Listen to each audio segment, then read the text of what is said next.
So this is the map of the Spanish Empire at the height of its power. The Spanish Empire covered the entire globe. So this is a small nation in Spain, and it was able to really cover the entire world. So how was this accomplished? So the first thing you need to understand is that for most of its history, Europe was a very poor place. In order for it to obtain wealth, it had to trade with the world. Specifically, it wanted spices from what they call the East Indies, okay, Southeast Asia. At this time in history, the main power were the Muslims who are here. If you wanted to trade with East Asia, you have to go through the Muslims. And at this point in history, Spain is Muslim. It's a place called Andalusia. But then the Christians were able to reconquer Spain. And so the Muslims decided that, well, just blockade you. Or if you want to trade with us, we will charge you a lot of levies. And so now the Spanish and the Portuguese are forced to look for new routes to the East Indies, where the spices are. Remember, at this time in history, spices are the most valuable commodity. They're actually worth more than gold, okay? Something like cinnamon, nutmeg, peppercorn, okay? These spices are extremely valuable commodities. And so now, Spanish and the Portuguese have no choice but to discover new routes to the East Indies. So they went this way, and this is hard because Africa is not really hospitable. There are a lot of viruses, diseases in Africa. So they started to explore all around the world, and they went to North America and South America. And when they went to North and South America, they discovered that there were already peoples, the Aztecs, the Incas, living there. And they had a lot of wealth. These were empires, and they could be easily conquered. And so they set up these colonies all around South America. And a lot of silver was now being transported back to Spain. And so overnight, Spain became extremely wealthy. But as we discussed last class, if you become too wealthy and too powerful, you change as a people. Before, you were energetic, you were open, you were cohesive. That's what made you an empire. But now because of all this wealth, you become insular, you become arrogant, and you become extremely close-minded, okay? You become lazy. And so the Spanish, they had all this wealth, and they decided that they really want to work anymore. Well, what happened was that they started to subcontract their labor to other places. So now what's going to happen is you will have the rise of England, French, and the Dutch Republic, mainly, to provide textiles, luxury goods to Spain. So how this was accomplished was first industry. The Spanish, because they were so wealthy, didn't want to work. And their people didn't have to work either, but they wanted to buy clothes. So what happened was they got other nations to be their factories, including Britain, the Dutch Republic, and France. Okay, that's the first thing. Second thing that happened was trade. So the Spanish did engage in trade, but now that they're so wealthy, they could just hire the Dutch to do it. Okay, now the Dutch were responsible for going to the East Indies and bringing back the spices because it's a very dangerous job, right? You could get sick, you could die along the way. You could also lose a lot of money. And the reason why the Dutch agreed to this is that the Dutch was basically a colony of the Spanish. So the Spanish had an empire, and the Dutch were part of this empire, so they just made the Dutch go do it for them. But the third thing that happened was piracy, okay? So all this silver was being transported from the New World back to Spain. And what the English realized is, hey, we just engage in piracy and steal this silver for ourselves. The English became very wealthy because of piracy, okay? And the most famous pirate of this time, of course, was Sir Francis Drake. And he worked directly under the monarch, Elizabeth I. Okay, so this was a state-sponsored piracy that made Britain very wealthy. So now you have this divergence where, okay, you have the Spanish Empire, and because of their wealth, they became lazy, insular, and arrogant. Or the word we use is hubris. Okay, lazy is you just make others do it for you, okay? Insular just means that now, as we discussed last class, the Spanish aren't concerned about other nations. They think they're invincible, so they engage in court politics. They're all infighting for the throne. The last thing is arrogant hubris, which basically means that you believe you are invincible. You can do whatever you want, and therefore you start all these wars against everyone, everywhere. You overextend yourself, and you don't really understand your limitations as an empire. So very quickly, even though Spain becomes very wealthy very fast, they also go bankrupt very fast because they're fighting too many wars, they're spending too much money that they don't have, and they're too corrupt. And because of this, what's happening is that the British, England, the Dutch, and the French, they are slowly becoming a much more energetic, open, and cohesive society. And now that you have this differentiation, what's going to happen is that their religion is going to change. So Spain remains Catholic, and it's going to fight to control the Vatican. That's what Spain does. Now, Britain and the Dutch need to differentiate themselves from Spain, and so they become Protestant, or we call Calvinist. Okay?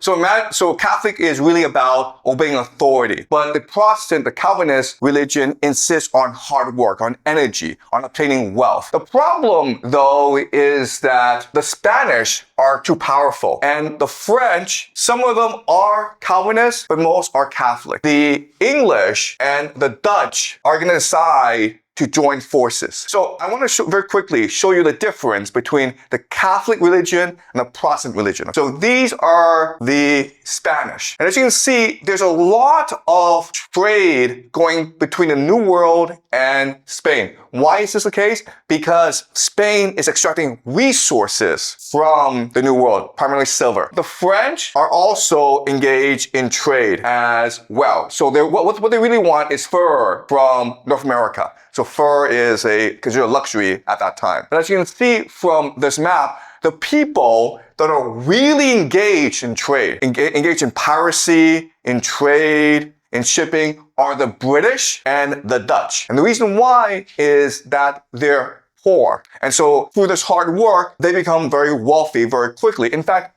the Dutch, become the wealthiest nation in the world per capita. You have this burgeoning of the middle class. And so what happens now is that the Spanish and the Dutch come into conflict. Because remember, the Dutch are a colony of the Spanish, and so the Spaniards want the Dutch to pay more taxes, and the Dutch want to be more independent. So this starts a series of wars, okay? In fact, an entire series of wars starts throughout Europe called the 30 Years' War. Ostensibly, it's a religious conflict between the Protestants and the Catholics, but there are lots of underlying factors as well. Another factor is the Spaniards want to exert control over the Dutch. And so there's lots of different reasons, but the main thing you need to know is that millions and millions of people die. In fact, it is the deadliest war in Europe up until the World War I. This creates anxiety in Europe because if there's all this war and you're generating all this wealth, how do you keep this wealth secure, right? You're a merchant, you became very wealthy through trade by going to the East Indies and getting spices and then come back to Europe and selling them. But if the Spanish or the French are going to send an army and steal everything, how do you keep your gold safe? British and the Dutch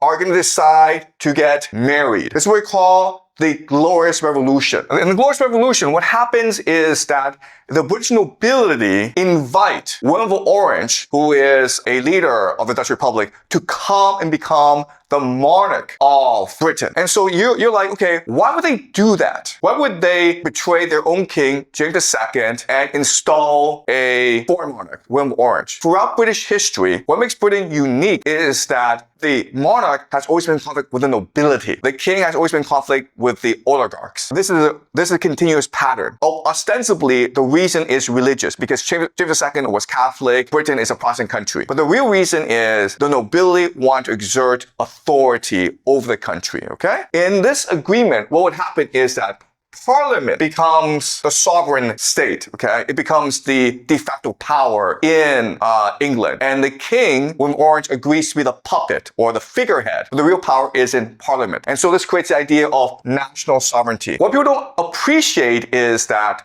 the real reason why they want to do that is they want to protect capital, okay, or transnational. So the idea is that not only does William of Orange come over, but most of Dutch wealth come over. Because remember, at this time, the Dutch have a huge problem. They're constantly being invaded by Spain. So what you do is you take all the gold in the Dutch Republic and you transfer over it to England, okay? And so in 1694, they create something called the Bank of England. The Bank of England, the idea is that if you buy the Bank of England, that gold is yours, okay? But the Bank of England will always be guaranteed by Parliament. Before you're a king, you need to go fight a war. You would borrow money from bankers and merchants, right? The problem, though, is that one, you could lose the war, in which case, oops. Second is that you could die, in which case, oops. And the third problem is that you could just say, I'm king, I'm not going to give you back your money, okay? And so these merchants would have no choice but to try to create a revolution. But as a merchant, as a capitalist, you don't want to go through this process. And so the Bank of England, it's really important because now you are lending money not to the king,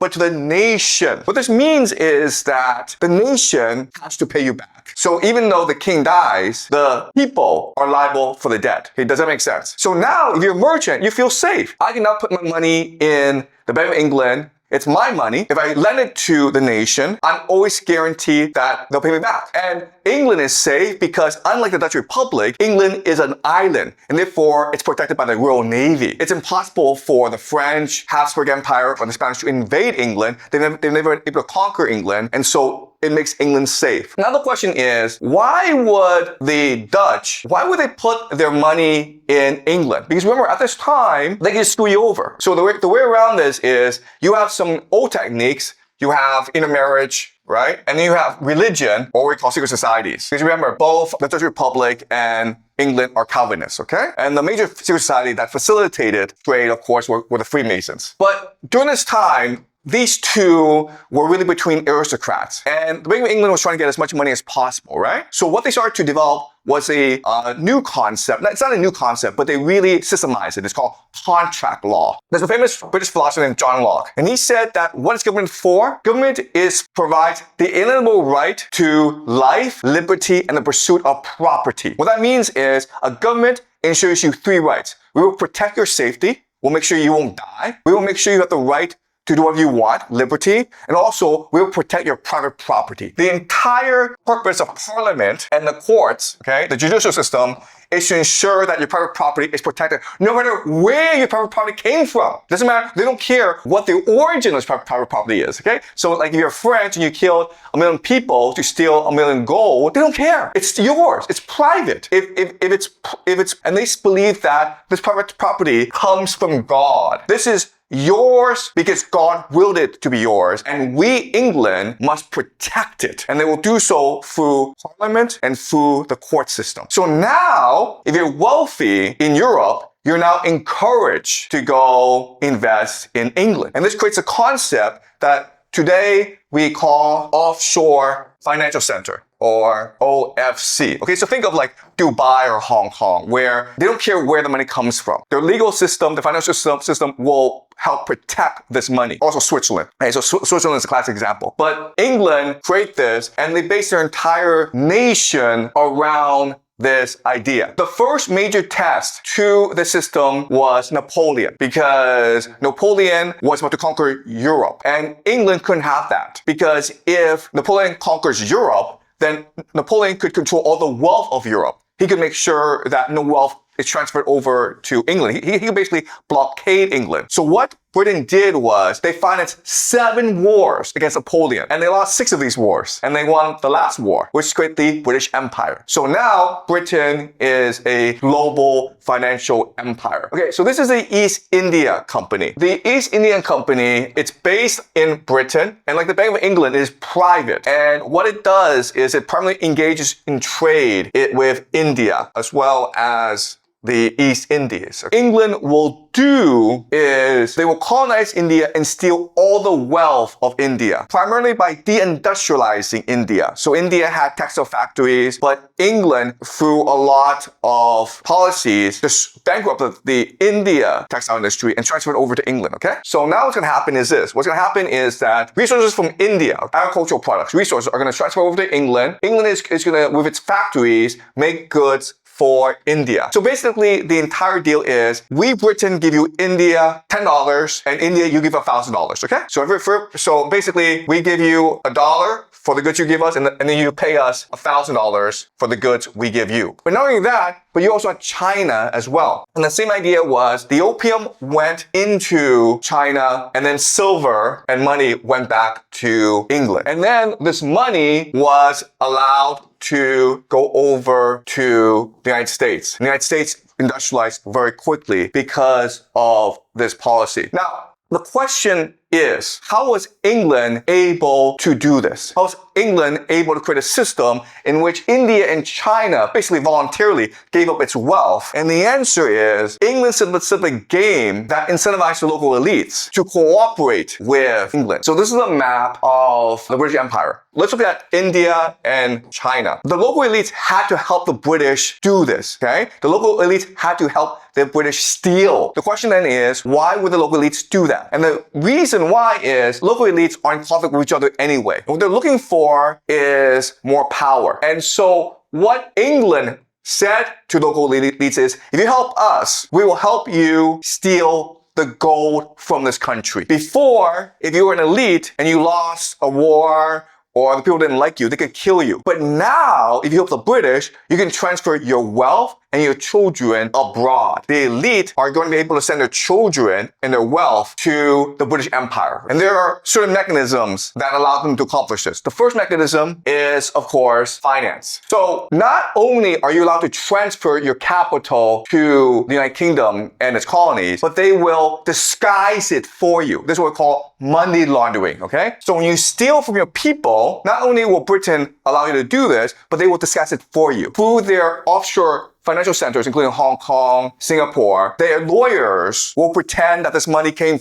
not from drugs, not from gambling, not from prostitution, but from restaurant, from real estate. Who cares, okay? But they will clean up for you. And then they will help you send it overseas where it becomes legitimate, okay? So now you have real estate investments in Australia or Canada. So this is a global money laundering system that encourages the local elites to be corrupt, okay? It protects them in their corruption and it incentivizes them in their corruption. The second thing that allows this to happen is schooling. The British, when they conquered India and China, what they were trying to do is try to brainwash, indoctrinate the elite. So they set up these schools. When you went to these schools, learning English. But when you learn English, what do you learn? You learn that British culture is superior to your local culture, right? When you're learning English, you're learning about Shakespeare. You're learning about British philosophy. You're learning British history. And as a result, you slowly come to believe that the British are superior to us, and therefore I should try my best to be British. And also, what's really important is that the schooling system allows for mobility.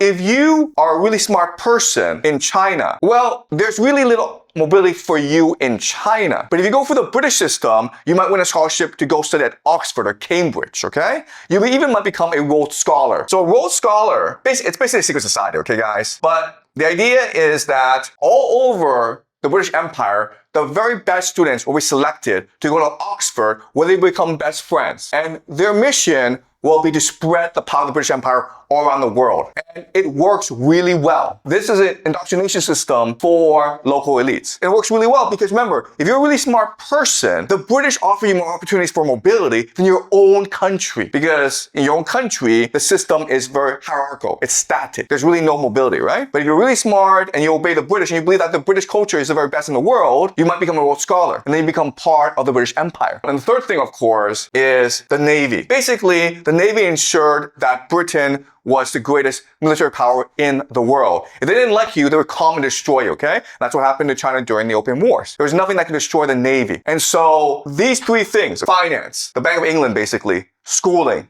or the idea of soft power, British culture, English. And the third thing is the Navy created really the world's first great world empire. So as you can see, Britain spread all around the world. Even though the British Empire is no longer around, it's now the American Empire, even though the opium trade has stopped, what's important for us to understand is the game is still being played today. This is a drug trade in the world. As you can see, the drug trade, okay, primarily cocaine. We're talking about cocaine. You can see it's a global network. Like a lot of cocaine is produced in Colombia and South America, and then it just travels all around the world. It's a very sophisticated system of trade. But what you need to understand is none of this would be possible without the British financial and legal system. Okay, because why are people taking such a risk and selling drugs? Because it's so lucrative, it's so profitable. But you can only have this market if it's being protected by a legal and financial system. People only participate in this trade if they can be guaranteed that they can make a lot of money, and they can use this money and protect this money. So what protects this money, of course, is the offshore financial centers, okay? So the green are areas in the world in which you can place your money. They won't ask where the money came from. They don't care where the money came from, and they will clean it up for you, okay? Money laundering. They will use their sophisticated legal and financial systems to clip your money, and then they will help you invest it elsewhere. Okay? Does it make sense? So guess what? Look at this, guys. Where are the major global financial offshore centers? Well, they're in the Caribbean, they're in Panama, they are in Northern Europe, Middle East, Southeast Asia, Hong Kong, Singapore, Japan. Guess what, guys? This used to be the former British Empire. So the British Empire is still around today. They transformed from one that is overt and that uses military power in order to control the world to one that is covert, that is secret, and that uses financial and legal means in order to control the world, okay? And it's still the game that we play today. There's a question that someone asked me, okay? It's a very good question. The question is this: if offshore financial centers like Hong Kong and Dubai are so profitable and it's such easy money, why doesn't everyone do it? It's a good question, okay? And the logic is very simple. We know that gambling, prostitution, human trafficking, slavery, all profitable. Why doesn't everyone do it? Because it's immoral, okay? As a society, you need morality in order to create energy, openness, and cohesion, right? People want to feel as though there's part of something good, that we're striving for a higher cause. And if you're all about slavery or prostitution or gambling or money laundering, people won't feel good about themselves. In fact, their souls will become corrupted, okay? So the classic example is like Hong Kong, right? Have you guys been to Hong Kong? One of the wealthiest cities in the world, right? Lots and lots of skyscrapers. But guess what? The people there are disgusting. They're depraved, they're unethical, they're disgusting. There's actually no culture to the place. There's no morality to the place. It's actually disgusting. Okay? I don't want to live there. And if you live there, guess what? Your soul is going to become corrupted. So this is almost, you would say this is a demonic system. This system is not only evil, but it precipitates evil. It is the work of Satan. Okay? But unfortunately, this is a system that we live in today. So even though everyone will say this system is demonic, it really underpins the world today. Because if you think about it, all this corrupt money from China, India, Malaysia, they go to these places, but then this money then goes over to Australia to invest in real estate. Do you guys know what the biggest industry in Australia is? It's banking, which means that Australia also engages in money laundering, but they clean it up so people aren't aware of this. The same thing happens in Canada as well, United States as well. So this entire world, it's based on stealing from the third world and transferring this money to the first world. That's all it is, okay? It's not complicated. But this has led to a huge problem. The problem is what we call over-financialization. Over-financialization, it's a very simple concept where there's too much money, so people become corrupt, lazy, arrogant, and insular. And that's what's happening in Canada, in the United States, in Britain, in Australia. And so really, an empire must collapse at some point. So the British, the Western world, they are a victim of their own success. Okay, so they stole all this money from the rest of the world, but this money has made their people lazy, corrupt, and arrogant. And that's why we're seeing so much conflict right now in the Western world, because this money has created a lot of inequality in the world, where maybe 1% of all the money, 9% have very little to get by on. But you also have a lot of corruption, where the political system no longer serves the interests of the people, they only serve the interests of the rich. And then you will also have immorality, where nowadays people only concerned about making money. They don't want to contribute to the community. Yes, we can say that the Western world, it's evil because they've stolen all this money. But really what's happened is that they've corrupted and destroyed themselves because this model has been too successful for them. And that's why we're seeing so much chaos in the world today. So we are really at a game reset or a game's end. And a new game is about to emerge because this game right now is not sustainable. So if we know that if you become successful, you will not be happy, why do people go and succeed? This is a really hard question to answer, okay? So let me explain different layers. Okay, the first layer is this. Why? People know that wealth doesn't lead to happiness, right? What leads to happiness is family, love, community, meaning, purpose, generosity, okay? That's what leads to happiness. The happiest people in the world tend to be religious, they tend to have families, and they tend to be very kind-hearted people. So why do you have rich people? Because the game is structured so that everyone is forced to play. Meaning that we only care about people like Elon Musk or Jeff Bezos or Mark Zuckerberg. We worship the rich and we hate the poor. So if you're homeless, we think it's because you deserve it, because you're lazy. It's because you refuse to work, okay? So the game is set up so that we're focused on making money. Then the question then is, why do we have this stupid game? And the answer, unfortunately, is that what we figured out is that this game, in the short term, not in the long term, okay? We're talking like decades, not centuries. In the short term, it's what makes your people the most energetic, open, cohesive, and the most likely to win against other nation states. Okay, does that make sense? So in the long term, you get destroyed. Your people are destroyed. You're corrupted by this game. But in the short term, it allows you to defeat other players. Okay, that's how the British were able to create the empire, because they defeated the French, then they defeat the Germans, then they defeat the Russians. And that forces the other players to play this game as well. Because in the short term, this game gives you huge advantages. Okay, so think of, it's a zero-sum game. So think of an Olympic game where everyone's going and competing in the 100-meter sprint.